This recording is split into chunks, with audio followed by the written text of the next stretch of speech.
Tec Sounds presents EduTrends.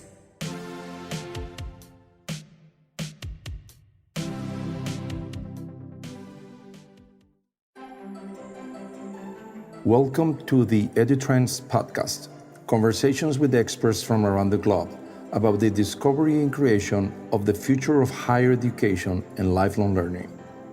I am José Pepe Escamilla, Director of Tech Labs, an educational innovation unit of Tecnológico de Monterrey.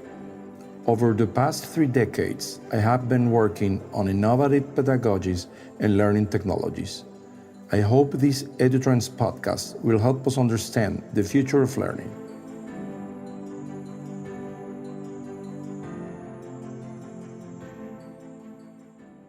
I met with Randy Bass at Georgetown University. He is Vice Provost for Education and Professor of English at Georgetown, where he founded the Center for New Designs in Learning and Scholarship, commonly known as the Red House. We had a meaningful conversation about how Georgetown University reinvents itself. Why do we need a new focus on education? And what humans can do to get better at being human. So I am in Washington, D.C., in Georgetown University, visiting the little red house across the library. Randy, tell us what's going on here. So we're in a place that's known as the Red House, and it is across the street from the university, but it has a symbolic separation from the university in that this is the place where we are trying to imagine and help the university imagine what the next version of itself would look like. So what we do here is we started 5 years ago with an initiative known as Designing the Futures of the University. The idea was, rather than sit around and talk about what the future might look like and then, create some kind of blue sky plan, that the best way to explore what the next version of Georgetown would be is through experimentation and piloting and action. So what we do through the Red House is support faculty and other campus players to create new kinds of learning experiences that we believe will help chart what the next version of Georgetown might look like. Okay, and what it will look like? Well, I think we know that it will be not organized by disciplines, but very, relentlessly interdisciplinary. We know that we need to start developing students in their skills to be effective in the world much earlier, so that the movement back and forth between theory and practice, between academic learning and applied learning, that combination has to happen almost as soon as they get here.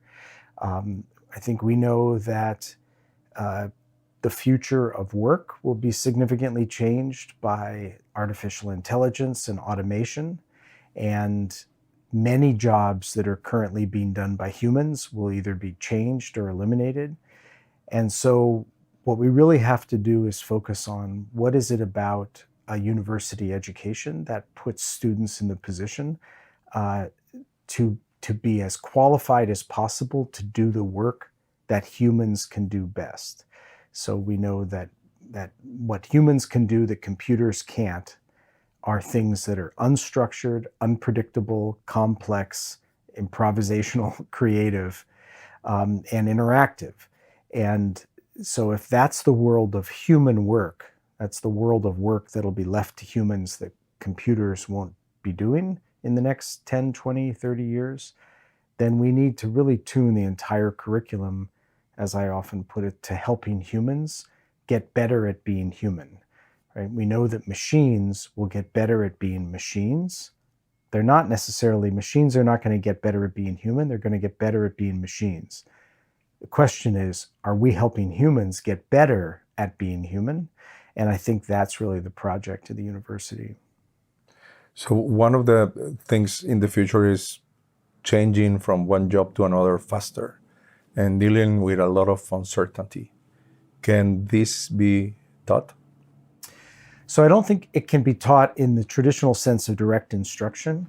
I would consider the comfort in working with uncertainty as what I often refer to as a disposition, or many people refer to as a disposition. And we know that you cannot engage in direct instruction in a disposition. I can't lecture you on how to be humble. I can't lecture you on how to be resilient. I can't lecture you on how to be creative.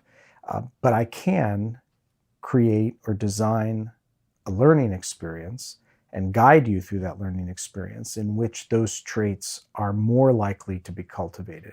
So I think that what is incumbent on us is to create new learning environments in which those kinds of traits, the ability to work with uncertainty, is more rather than less likely to be cultivated.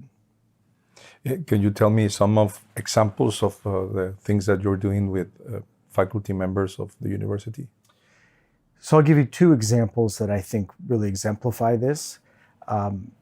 One is where we've tried to reimagine how students can encounter part of what we call the core curriculum requirements. So these are the requirements that are that every student has to take. We're Catholic institutions, so that includes theology, philosophy, ethics, but also history, humanities, science, etc. We have created and been experimenting for several years with how we can arrange part of that core curriculum around big global challenges. So for 3 years, we've been focused on climate change. This year, we added a second theme of humanity and technology. And what students do is that they take every 7 weeks, they take a different 7-week, 1.5 credit module that is a perspective on the theme. So they take ethical approaches to climate change, biological approaches to climate change, environmental history with a focus on climate change. They can't take the same discipline 2 modules in a row. So they have to shift every 7 weeks their disciplinary perspective. During 4 years? Across this is just the core curriculum. So this is the first year or 2. Okay. So it's just a way to experience part of your core curriculum. How it grows, we'll see. But as an experiment, it's just in the first year or 2. And then every few weeks, so the students are in all these individual courses on history, ethics, philosophy, etc. But every few weeks, we bring all the students together into one room to engage in big exercises, a moral imagination exercise, or a large role-playing simulation in which they're all on an imaginary island and each has a different role to play in their sea level rise, and they have to negotiate back and forth. So the idea is that trying to create a curriculum that balances disciplinary learning with interdisciplinary interaction. And so we've also tried to make it scalable and sustainable. So we're really saying to the faculty, you teach religion, you just teach religion. You teach history, teach history. And then we've tried to create a scaffolding that then does the integration around people's courses. But what we're hoping is that it gives students very early in their education an understanding that there are big existential problems like the environment, artificial intelligence, polarization, inequality, for which no single discipline has the answers, and that you need multiple disciplines in order to understand the complexities of something like climate change. So that's one example, is building this. And that's just been a footprint in the core, and we hope to build that up now and take that as a model. A second example is, and they're very much like the challenge courses at Tec de Monterrey, I believe, is that we have a growing number of courses that sometimes are a semester, but many last an entire year, that are problem-based courses, or we might call them labs or studios, in which students are essentially studying a topic for an entire year and undertaking some kind of design work, sometimes for an authentic client, around that problem. So for example, our School of Foreign Service has what they call Centennial Labs. They're called that because they're just turning 100. So they're called Centennial Labs. One example of a Centennial Lab would be what's called India Innovation Studio. So it's taught by a person who's an expert on India. It's co-taught by a person who happens to be an expert on water. And they are studying the problem of drought and water in India. They actually are doing this in behalf of the government of Maharashtra, which is the largest state in India, where Mumbai is, and are undertaking the study of the problem of drought, sustainability, farmer suicide, trying to understand the problem at a level that would help farmers continue to be able to thrive. They spend all year studying politics, studying water, studying hydrology, but they're also studying the techniques for problem solving, for innovation, for design. So all of these are part of the studio. And over the course of the year, they're coming up with possible solutions to very targeted problems within this very large problem of drought. So our belief is that the university would have eventually dozens of such courses, that students would run into a series of these problem-based courses throughout their career. So those are two ways that we're trying to address this question, by really reimagining the curriculum around existential problems. So these ideas are very powerful because working around problems and not only disciplines forces this interdisciplinary work between faculty members and students.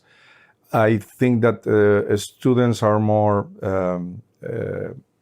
willing to participate in this kind of experiences than faculty. What has been your experience? I think it really depends on how you create the structures. So yes, I think that faculty are willing to participate in these new structures if they feel as if the impact on their overall career is not overly burdensome. So the first example I gave of the core, what we call core pathways, it really allows faculty to pretty much teach the course they've always been teaching. They have to adapt it from 15 weeks to 7 weeks and divide it in half or something like that. But we're not asking faculty to go off and invent an entirely new course. The idea behind this structure of core pathways was, for the most part, to let faculty put the same amount of work into their contribution, and then for us to figure out what's the small amount of value added that allows their contribution to be leveraged into this larger interdisciplinary structure. I think that's the key if we think about moving to a more interdisciplinary problem-focused curriculum, is that faculty have to feel at every step of the way that we are adjusting what we imagine is their workload to be commensurate with the nature of these new structures. So that will take a while. I think that'll take a while. I think that, it isn't that faculty, people often talk about how faculty are unwilling to change. I don't believe that's the case at all. I just think that faculty are like all human beings in that they want to make calculations with their effort based on the rewards. So if all the rewards are to say, act this way, and then we're creating new creative structures that say, oh, but we'd really like you to act this way, even though every other policy, structure, incentive, merit, increase is all focused on a different measure. So I think that the key is to really invent new structures, workload, a way we count workload, the way we look at workflow, so that these new educational structures are aligned with how we imagine faculty lives. Why is including experiential learning important in the curriculum? I think that we're living in an era in which, first of all, knowledge is expanding at such a rapid pace. The world is changing at such a rapid pace that we have just outlived the kind of world that allows people the luxury to just sit and learn and think for many years and then eventually learn how to do something. I just don't think that's the world we live in anymore, that we need graduates who can leave our institutions very capable to effect change in the world, very capable to be leaders and change agents in whatever field they go into.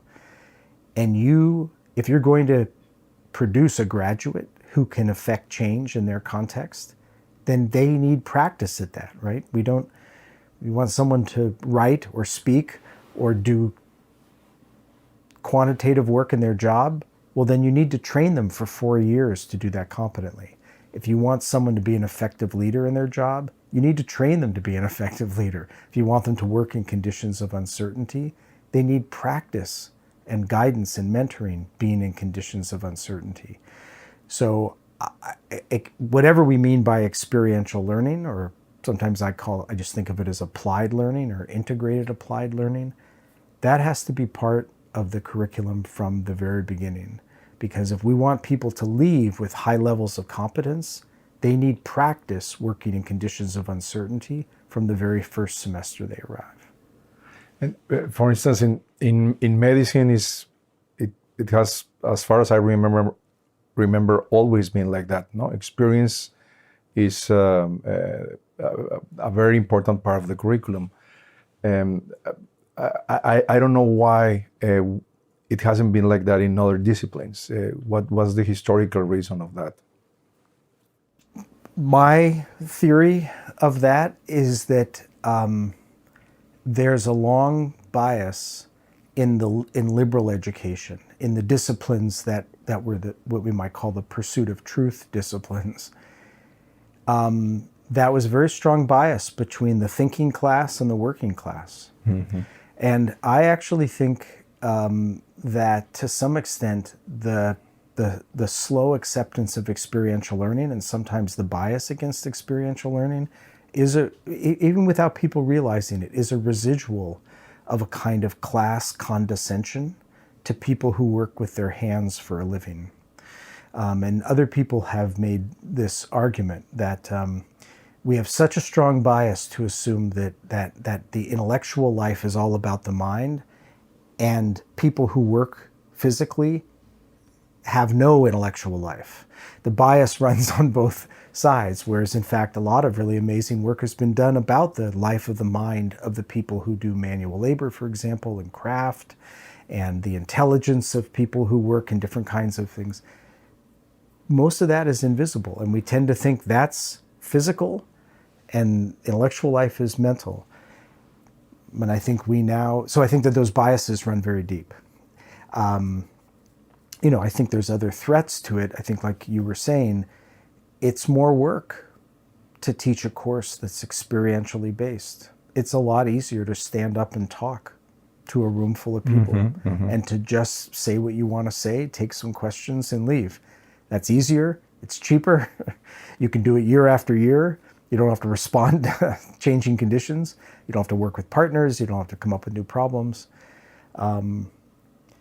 So I think there's some bias there in terms of workload, but I actually think the bias is quite deep against experiential applied. Nearly every field, the people who do theory think they're better than the people who do applied versions of that theory. There's just a very deeply held hierarchy or class bias between theory and application. But I think that's one of those binaries or biases that we have to get over, because I don't think we can educate people for this world without understanding that our business is quite firmly both those things. Okay, we have to be more humble. Yeah. Humble about our own contribution to that education. And I think that includes, because, for example, once you admit that part of what you're doing is about practice, it's not just about theory, it's about practice, then you're also saying that actually some of the people with great authority here are practitioners. And that means that 100% of the authority no longer sits with the faculty member, it no longer sits with the scholars. That part of the authority, the part of the truth of what you're trying to teach in any field sits with the practitioners. So anytime anybody needs to sort of share their capital, people are sometimes resistant to that. But again, I think that I think understanding that who it is that's educating in a university, faculty are of course central, but there are different kinds of faculty, that one could make much more use of advanced students. We could be making much more use of our alumni and of practitioners, that moving to a notion of that who is the instructional network that makes education possible, we have to start thinking that as being much more diverse than just the faculty. Faculty are still the pillars. There's something very special between faculty and student, but you cannot teach experientially alone. It is almost impossible to think of teaching as a solo sport and do effective project-based or challenge-based teaching. Challenge-based teaching is almost always needs a team of instructors to help students get through. So discipline and practice are very important. And I was telling you that in the new 2030 vision of Tec de Monterrey, human flourishing is very important. So those personal skills, personal development, what about that? So, I teach at a Jesuit institution. The Jesuits have been talking about educating the whole person for over 400 years. So that is very much deeply held in our beliefs, that it's about flourishing and formation and the whole person. I think as much as possible, we need to think of flourishing as not something that is somebody else's responsibility, but that the notion of flourishing and well-being needs to be integrated into everything we do. And that includes thinking about the ways that we are stressing students to be competitive with each other as opposed to cooperative, or that we're helping students understand that one needs to take care of oneself personally at every step of the way. In the gesture toward thinking about flourishing, we are starting to imagine these what I'll call global problem-based verticals that might help structure students' pathways through the whole curriculum. What I was describing before was at the core, but this would be all the way through, all the way into alumnihood and postgraduate. The first one that we have been thinking about piloting, my phrase for it is sustainable lives, meaning that it would be a community of inquiry that was focused both on environment and sustainability and well-being and flourishing, to ask what could it look like to imagine an education that takes up the ability of a human to lead a sustainable life, a flourishing life, and the ways that we think about a sustainable planet. Boundaries of personal responsibility, thinking about people who are outside of yourself, having empathy, being able to trade short-term gains for long-term advantage. I mean, in many ways, thinking about complex systems, there are many concepts that actually cut across environmental sustainability and personal flourishing. And so one of the ideas is to actually create a community of inquiry around the university that would ask the question, how can we think about well-being and flourishing together with planetary sustainability? It's sort of like the human at the center, but not like in the Renaissance. It's like in harmony with the environment. Exactly. Yes, exactly. There's a philosopher, theorist named Felix Guattari, who wrote a book called The Three Ecologies, in which he argues that what we need at this moment on our planet is to understand how we're all living in these overlapping ecologies, environmental ecologies, moral ecologies, personal and physical ecologies, et cetera. And I think that that is really the ultimate reworking of the framework of universities, is to create an educational experience that lives at the intersection of multiple ecologies. We have been radically siloed. And I think that really imagining what does an education look like at the intersection of multiple ecologies is really the challenge of the next 20 or 30 years of higher education. Mm-hmm. And talking only about 10 years, if you could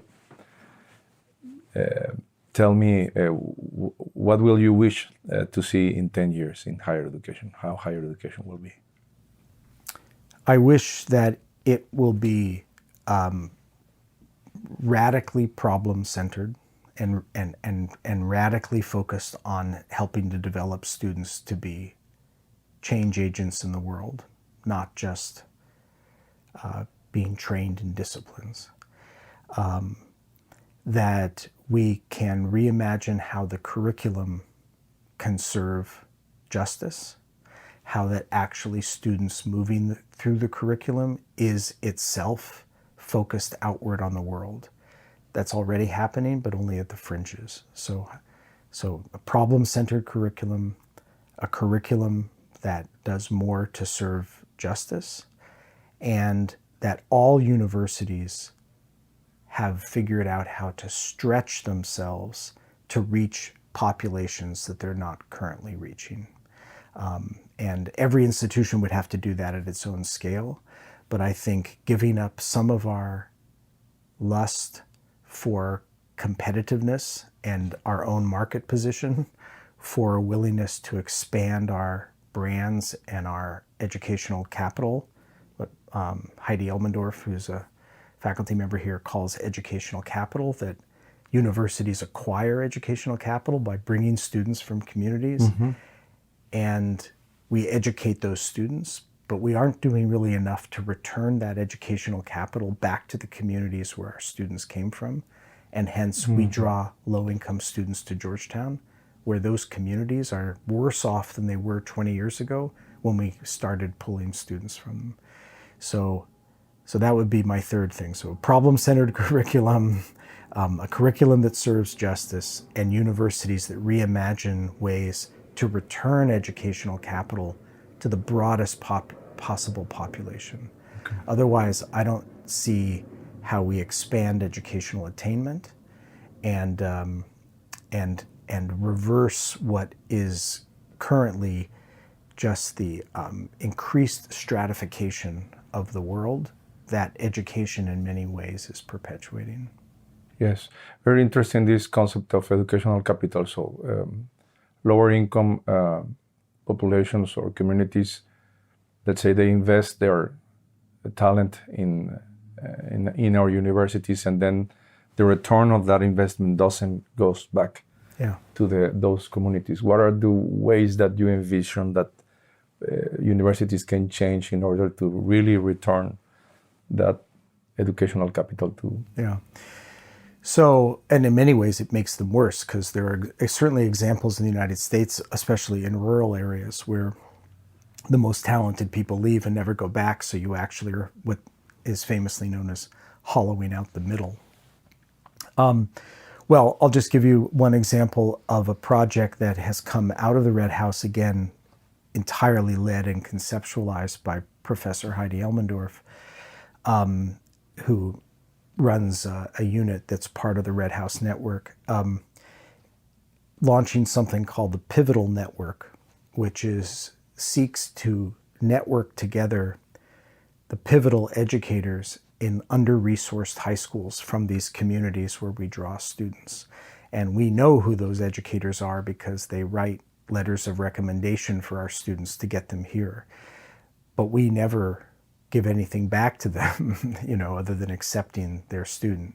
So this is an attempt to network all of these educators together, to give them resources to do their job better, to give them resources that can help better match their current students to the best possible educational options, to network those teachers to college professors so there can be an exchange over expectations and academic expectations, et cetera.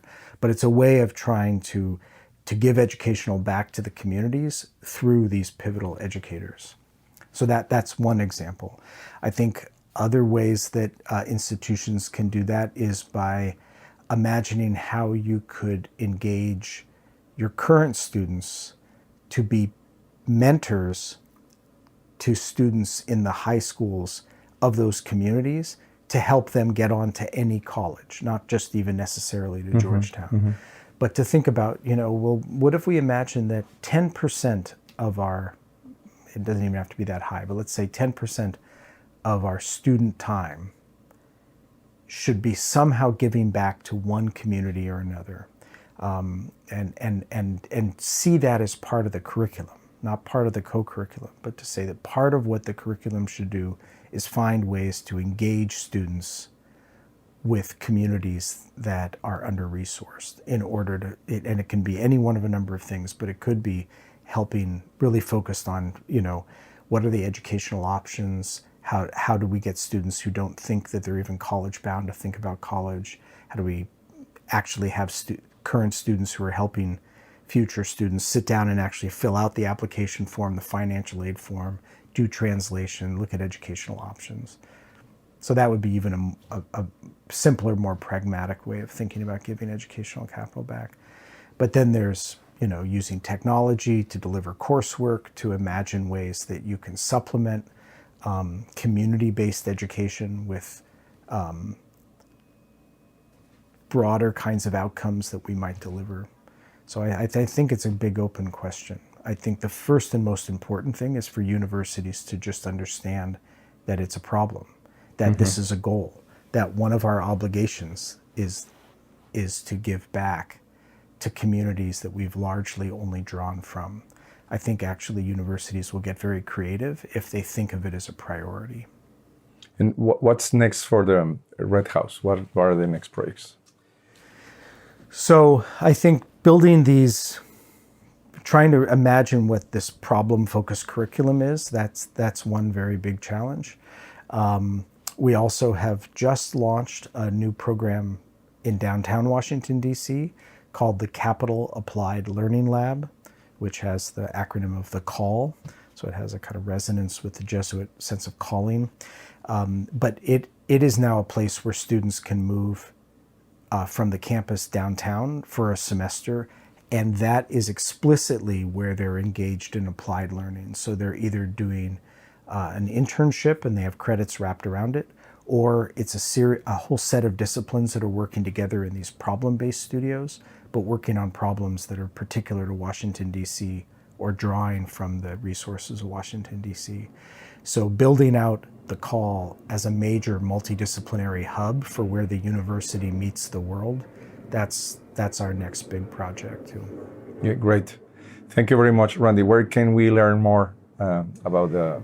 You can go to the Red House webpage, which is Futures, Futures, futures.georgetown.edu, or you can send us an email at redhouse@georgetown.edu. Thank you very much, and congratulations for your work. Thank you. Thanks for talking with me. For more information, visit observatory.tech.mx/EduTrends podcast. Thanks to Tecnológico de Monterrey and the Tec Sounds team. Tec Sounds producer, Miguel Mejia.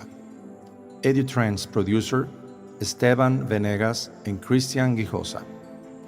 Post-production, Max Perez. Stay tuned for the next episode of EduTrends and visit Tec Sounds in your favorite podcast app for other great shows and content.